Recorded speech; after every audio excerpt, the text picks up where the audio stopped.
Hello guys, मैं हूँ ओसारिस racks और I am back with another video. आज मैं बहुत ही कॉमन से इशू के बारे में बात करूँगा। ये थोड़ा हेल्थ रिलेटेड इशू है।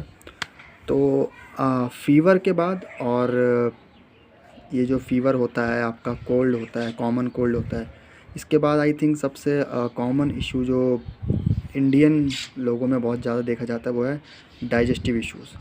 सो डाइजेस्टिव इश्यूज़ का इतना ज़्यादा प्रेवलेंस क्यों है, ये तो अ, मैं भी क्या ही बताऊँ। मतलब कभी-कभी थोड़ा फ़नी भी लगता है, but this is not at all funny. जो जिसको इश्यूज़ होते हैं उससे पूछिए। सो कॉमन कोल्ड और बुखार के बाद मैं फ़ील करता हूँ कि सबसे ज़्यादा I think digestive issues Indians में बहुत ज़्यादा प्रेवलेंट है। क्यों? तो रीज़न्स पे आते हैं। सबसे पहला रीज़न मैं देना चाहूँगा लेथार्जिक लाइफ़स्टाइल। देखिए हमारी लाइफ़स्टाइल क्या है, बच्चों में देख लीजिए, बच्चों में को भी भाई स्कूल गए, स्कूल से आ गए, खाना खाया। अब तो क्योंकि अभी का मैं बता रहा हूँ, पहले का नहीं। अब पहले तो चलो बाहर जाके खेलते भी थे, कोई क्रिकेट खेल रहा है, कोई फुटबॉल खेल रहा है, कोई कुछ भी खेल रहा है, फिज़िकल एक्टिविटी कुछ होती थी। आजकल जब से ये फ़ोन आया है, आपका पबजी हो गया, आपकी मतलब स्मार्टफ़ोन जब से इतना ज़्यादा अवेलेबल हुआ है, तब से बच्चों ने फ़िज़िकल एक्टिविटी करना बहुत कम कर दिया है। स्कूल जाते हैं, घर आते हैं, खाना खाते हैं, होमवर्क कर लिया, होमवर्क करने के बाद फ़ोन में लग जाते हैं। फ़िज़िकल एक्टिविटी के लिए कुछ बचा ही नहीं। आप भाई मतलब आधा घंटा, 1 घंटा, डेढ़ घंटा वॉक भी नहीं कर रहे हो ढंग से। मैं बच्चों का कह रहा हूँ, मतलब बच्चे भी इतने लेथार्जिक हो गए लाइफ़स्टाइल। तो भाई लेथार्जिक लाइफ़स्टाइल होगा अगर, तो सीधी सी बात है, आप दावत दे रहे हो डाइजेस्टिव इश्यूज़ को। चाहे वो गैस हो, चाहे एसिडिटी हो, चाहे ब्लोटिंग हो, चाहे कॉन्स्टिपेशन हो, ब्लोटिंग हो स्टमक का, या खाने का अनपच हो, मतलब पचे ही ना खाना बिल्कुल भी, आपको बार बार फूड पॉइजनिंग हो जा रही है, तरह तरह की चीज़ें हो रही हैं। फूड पॉइजनिंग वैसे तो लाइफस्टाइल पे नहीं, food poisoning is more of कि आप ऐसा खाना खा लें जो कि ख़राब हो, बासी हो, या फिर जिसमें पहले से कोई पैथोजन हो, उससे होता है। बट फिर भी एक मैं बताना चाहूँगा जो डाइजेस्टिव इश्यूज़ का मेजर रीज़न, एक तो मेजर रीज़न यही है, लाइफस्टाइल हो गया। उसके बाद आते हैं लाइफस्टाइल। तो बच्चों का तो मैंने बता दिया वैसे, लेकिन बड़ों का भी देख लो यार। ऑफिस मतलब कहीं भी आपके पास आधा घंटा नहीं है, आपके पास 1 घंटा नहीं है कि आप एक्सरसाइज कर लो, थोड़ी कैलोरीज बर्न कर लो, आप थोड़ा योगा कर लो, आप थोड़े प्राणायाम कर लो, आप थोड़ी वॉकिंग कर लो, आप थोड़ा कार्डियो। कुछ नहीं करना है बंदों को कुछ करना ही नहीं है। जब प्रॉब्लम हो जाती है उसके बाद भाई जाते हैं जिम। भाई मैं तो कार्डियो करूँगा आज से, मैं तो इतना वॉकिंग करूँगा, मैं आज से वर्कआउट चालू करूँगा। जब प्रॉब्लम होने लगती है, मैं आज से डाइट चेंज करूँगा, ये वो। तो प्लीज़ आप प्रॉब्लम होने का वेट ना करें, आप प्रॉब्लम से पहले ही चेंजेस लाएँ ना। अब बच्चे भी फिज़िकल एक्टिविटी नहीं कर रहे हैं, बड़े तो चलो वो तो और ही क्या ही करेंगे, बच्चे भी मतलब बिल्कुल लेथार्जिक हो चुके हैं। सो पहला तो ये हो गया लेथार्जिक लाइफस्टाइल जो कि कॉज कर रहा है ये डाइजेस्टिव इश्यूज़। सेकंड मैं कहना चाहूँगा हमारा जो फूड हैबिट्स है, हमारे जो खाना पीना है, डेली का जो फूड हैबिट्स है हमारा, वो सही नहीं है। आप मतलब आपके फूड में आप क्या खाते हो उससे भी बहुत कुछ डिपेंड करता है कि आपका डाइजेस्टिव सिस्टम कैसे काम करेगा, कितना हेल्दी रहेगा। आपके खाने पीने पे भी बहुत डिपेंड करता है, जितना कि आपका ये जो लाइफस्टाइल है उस पर। खाने पीने में मैं क्या बताऊँ, एक्सेस तेल, एक्सेस मसाले, गरम मसाले, मिर्ची खाना है। क्यों खाना है पता नहीं, बट खाना है। और मिर्ची तो मैं कह रहा हूँ क्या क्या बोल के खिलवाते हो यार, मिर्ची और गरम मसाले मर्दों का खाना है। मर्द तो यही खाते हैं भाई। तू मर्द ही क्या जो तू मिर्ची ना खा पाए और गरम मसाले ना खा पाए, पचाना मतलब इतना इतना मतलब मैं तो सुन के ही हंसी आती है जब कोई ऐसी बातें करता है। अरे ये होता है भाई, मैं तो कह रहा हूँ हर दूसरे घर में आपको ये बात सुनने को मिल जाएगी। अरे मर्द हो के तू ये नहीं खा रहा, क्या कहते हैं, गरम मसाले वाली सब्ज़ी नहीं खा रहा, तू मिर्ची नहीं खा रहा। तो भाई देखो, मैं तो ये कहूँगा कि आपने खा तो लिया, आप तो बन गए हीरो। अगले सुबह आपकी सारी जो हीरोगिरी और मर्दानगी बाहर आ जाएगी जब आप सिर्फ अपने बेडरूम और से लेके वॉशरूम के चक्कर लगाते हुए दिखोगे।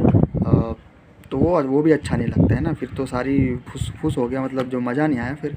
सो ऐसी हरकतें क्यों क्यों आप बुलावा दे रहे हो कि मैं बीमार पड़ूँ, मेरे को डाइजेस्टिव इश्यूज़ हों, और ये ज़बरदस्ती आपको मतलब अपनी तबीयत ख़राब क्यों करानी है। आप इतना तेल वाला खाना, आप इतना ज़्यादा मिर्ची वाला, इतना ज़्यादा गरम मसाले अगर एक लिमिट में लिया जाए तो बहुत अच्छा होता है। गरम मसालों का अपना बेनिफिट्स है, लेकिन एक लिमिट होनी चाहिए उसकी। आप तो मतलब दिल खोल के भाई जितना डाल सकता है डाल, मैं तो चैम्पियन हूँ, ये गलत है। हर चीज़ एक लिमिट में हो तो अच्छी है, क्योंकि गरम मसालों के अपने बेनिफिट्स भी होते हैं बहुत, लेकिन उसको एक लिमिट में लेना चाहिए भाई। लिमिट होती है एक उसकी भी। हमारे पेट के एंजाइम्स इतने भी स्ट्रॉन्ग नहीं हैं, सबके नहीं हैं, कुछ कुछ होते हैं मैंने देखे हैं जो शायद बचपन से ही खा रहे हैं वैसा खाना, वो पचा लेते हैं तो ठीक है। बट आप अगर शुरू से उतना नहीं खा रहे हो और कहीं सिर्फ हीरो बनने के लिए आपने खा लिया तो, या खाने लग गए, तो ये गलत है बहुत। ये बिल्कुल भी सही नहीं है। आप बहुत ज़्यादा अपने लिए ही मुसीबत पैदा कर रहे हो, क्योंकि फिर नेक्स्ट मॉर्निंग आपकी सारी हीरोगिरी बाहर हो जाती है। तो ये एक्सेस गरम मसाले खाना, एक्सेस तेल वाला खाना खाना, ये सब बहुत गलत है। और तो मैंने 2 रीज़न, एक तो बता दिया लेथार्जिक लाइफस्टाइल, प्लस सेकंड हो गया बैड फूड हैबिट्स। बहुत ही ख़राब आपका खान पान हो, ख़राब इन द सेंस आप वो चीज़ें बहुत ज़्यादा खा रहे हो जिससे आपकी डाइजेस्टिव इशू होने के बहुत ज़्यादा चांसेस हैं। ये सब तेल हो गया आपका, गरम मसाले हो गए, ये एक लिमिट में रहे तो अच्छा लगता है। लिमिट में अच्छा इसलिए लगता है कि वो आपको फ़ायदा करेगा, आपको नुकसान नहीं करेगा। लेकिन आप जब एक्सेस उसमें ले भर के भाई 2 चम्मच और डाल दिया मजाक मजाक में ये पता नहीं क्या करवा लेते हो भाई, 2 चम्मच और डाल दिया, ये सब ठीक नहीं है। और 2 तो ये हो गए आपके जो रीज़न्स हैं। उसके बाद में तीसरा रीज़न जो मैं कहना चाहूँगा, जो कि एक कहते हैं ना छुपा रुस्तम रीज़न है, लेकिन वो भी बहुत इम्पोर्टेंट है, वो है स्ट्रेस लेवल्स। आपके बॉडी में स्ट्रेस लेवल अगर ज़्यादा है तो आपको डाइजेस्टिव इश्यूज़ होंगे, बिल्कुल होंगे, आज नहीं तो कल होंगे। क्यों? क्योंकि जो एंजाइम सेक्रीशन हमारे पेट में, इंटेस्टाइन्स में होना चाहिए, वो डायरेक्टली कंट्रोल होता है यहाँ से कंट्रोल होता है। और अगर आप स्ट्रेस लेवल बहुत ज़्यादा है बॉडी में तो हार्मोन सिक्रीशन नॉर्मली नहीं होगा।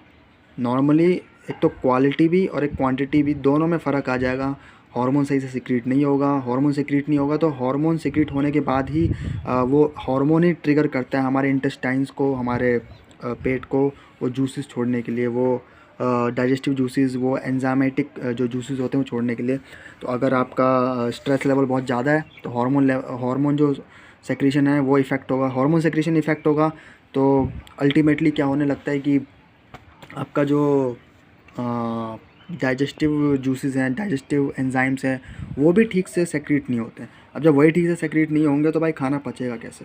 पच ही नहीं सकता भाई, वो तो सबसे इम्पॉर्टेंट है, उनका सेक्रीशन होना बहुत ज़रूरी है। तो खाना पचेगा नहीं, और खाना पचेगा नहीं तो फिर तरह तरह की इशू आपको होगी और होती भी है। तो ये जो रीज़न है स्ट्रेस लेवल का, जो आप बहुत ज़्यादा स्ट्रेस हो जाता है हम लोगों को आजकल की लाइफस्टाइल में, बहुत ज़्यादा प्रेवलेंट है स्ट्रेस। मतलब स्ट्रेस हो गया, डिप्रेशन हो गया, मेंटल जो हेल्थ है ना बहुत इम्पॉर्टेंट है, इसलिए इसको इतना बढ़ावा आजकल दिया जा रहा है और देना भी चाहिए। क्योंकि मेंटल अगर हेल्थ आपका सही नहीं है तो आपकी मल्टीपल चीज़ें इफ़ेक्ट होंगी और बहुत बुरी तरह इफ़ेक्ट होती हैं, और वो जल्दी ठीक भी नहीं होती, क्योंकि आपका मेंटली ऑलरेडी इफ़ेक्टेड है।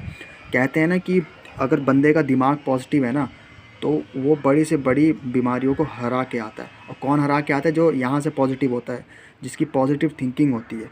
जो पहले से ही नेगेटिव है, जो स्ट्रेस में जी रहा है, उसको भाई अच्छी से अच्छी दवाई भी असर नहीं कर पाती, वो ऐसे ही रह जाता है ठुल्ला का ठुल्ला। तो सीधी सी बात है, स्ट्रेस लेवल को आपको मैनेज करना होगा, आपको अपना स्ट्रेस मैनेज करना होगा। देखिए स्ट्रेस से आप भाग नहीं सकते हो बिल्कुल भी पूरी तरह से, क्योंकि लाइफ में बहुत सी सिचुएशन होती है जहाँ पे स्ट्रेस हो जाता है, और होगा, कोई नहीं, स्ट्रेस हो जाता है। कुछ सर्कमस्टांसेस ऐसे हो जाते हैं, कुछ सिचुएशन ऐसी पैदा हो जाती है वहाँ जहाँ पे स्ट्रेस हो जाता है, जहाँ पे स्ट्रेस दिमाग में चढ़ जाता है। लेकिन आपको उसको मैनेज करना आना चाहिए, उस स्ट्रेस लेवल को डाउन करना आना चाहिए। कैसे डाउन होगा? वो सबसे इम्पॉर्टेंट है मेडिटेशन और योगा और आपका एक्सरसाइज। ये सब आपको अपनी लाइफस्टाइल में लाना ही पड़ेगा।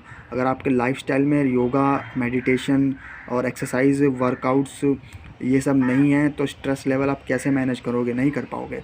आप सोच रहे हो कि कई बंदे क्या करते हैं कि इसका कॉफ़ी का, चाय का वो मतलब सेवन ज़्यादा करने लगते हैं कि भाई स्ट्रेस मेरा इससे कम हो रहा है। एक्चुअली में कम नहीं होता भाई उससे स्ट्रेस।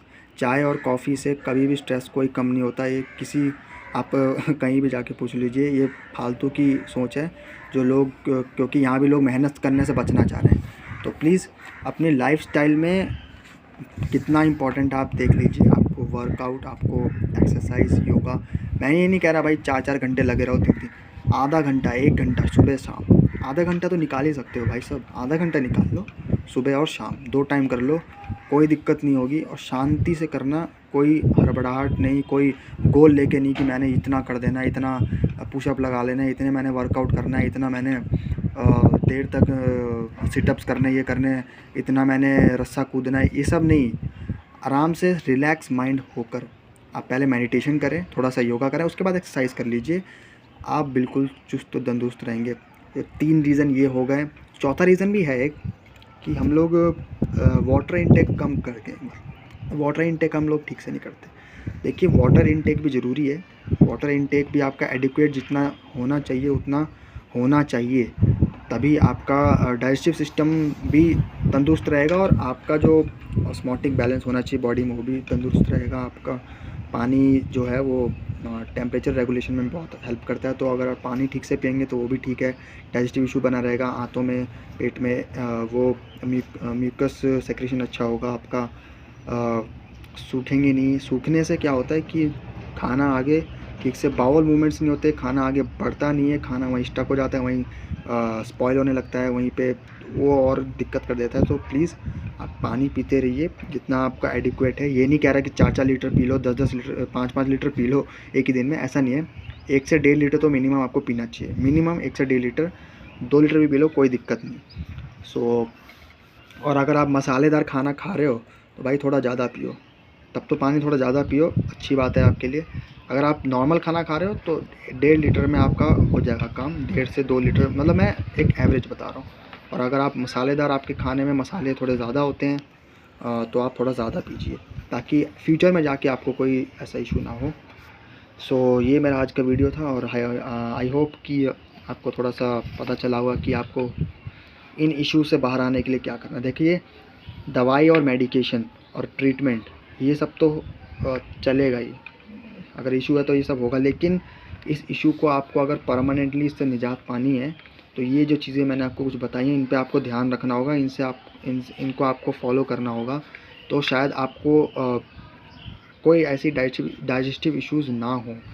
क्योंकि अगर आप ये सब आप नहीं करोगे तो दवाई ले ली, मेडिकेशन ले ली, कुछ दिन बाद फिर से हो जाएगा। ये ऐसी इशू है कि कुछ दिन बाद फिर से हो जाएगा, क्योंकि आपने अपने अंदर वो चेंजेस नहीं लाए। सो आई होप कि ये वीडियो देख के आपको थोड़ी सी जानकारी अच्छी मिली हो। आपके लिए ये वीडियो आपकी थोड़ी आंखें खोले और आप थोड़ा इन चीज़ों को फॉलो करें।